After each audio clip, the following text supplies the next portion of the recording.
हरे कृष्णा। आप सभी भक्तों को मेरा दंडवत प्रणाम। तो आज हम एक बहुत ही लाभदायी एकादशी के बारे में श्रवण करेंगे।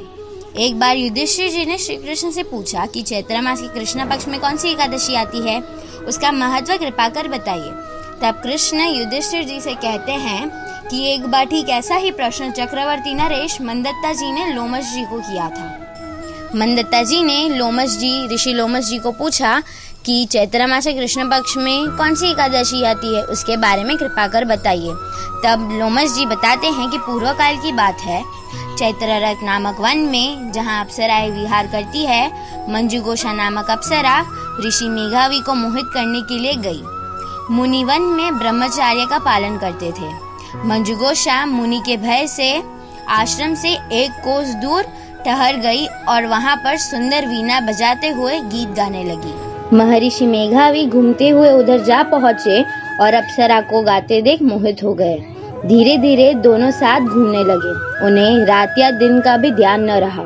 एक दिन जब मंजुघोषा ने देवलोक वापस जाने की बात की, तब मुनिवर को आत्मध्यान आया कि उन्हें रसातल में पहुंचाने का कारण यह अप्सरा ही है, और क्रोध में आकर अप्सरा को पिशाच योनि में जाने का श्राप दे दिया। अप्सरा ने डर से ऋषि को मुक्ति का उपाय पूछा। तब मुनि ने पापमोचनी एकादशी के व्रत का पालन करने को कहा। ऋषि मेघावी जब घर वापस पहुंचे, तब उन्होंने अपने पिता को ये सारी बात बताई। उनके पिता ने ये सुनकर कहा कि पाप तो तुमसे भी हुआ है, और उन्हें भी पापमोचनी एकादशी के व्रत का पालन करने को कहा। इस व्रत का पालन करके ऋषि के सारे पाप नष्ट हो गए, और यही व्रत करने से भी अप्सरा पिशाच योनि से निकल के अपने असली स्वरूप में आ गई और देवलोक को वापस चली गई। कृष्ण कहते हैं कि जो इस व्रत का पालन करता है, उसके सभी तरह के पाप नष्ट हो जाते हैं, और जो भी इस एकादशी के महत्व को पढ़ता या सुनता है, उसे सहस्र गोदान जितना फल प्राप्त होता है। तो देखा भक्तों, ये एकादशी करने से बड़े पाप भी नष्ट हो जाते हैं।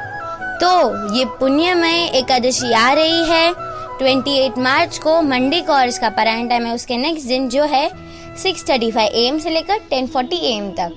तो आप सभी भक्तों से प्रार्थना है कि आप भी इस एकादशी का पालन कीजिए, श्रद्धा भक्ति प्रसन्नता के साथ, चैंटिंग के साथ।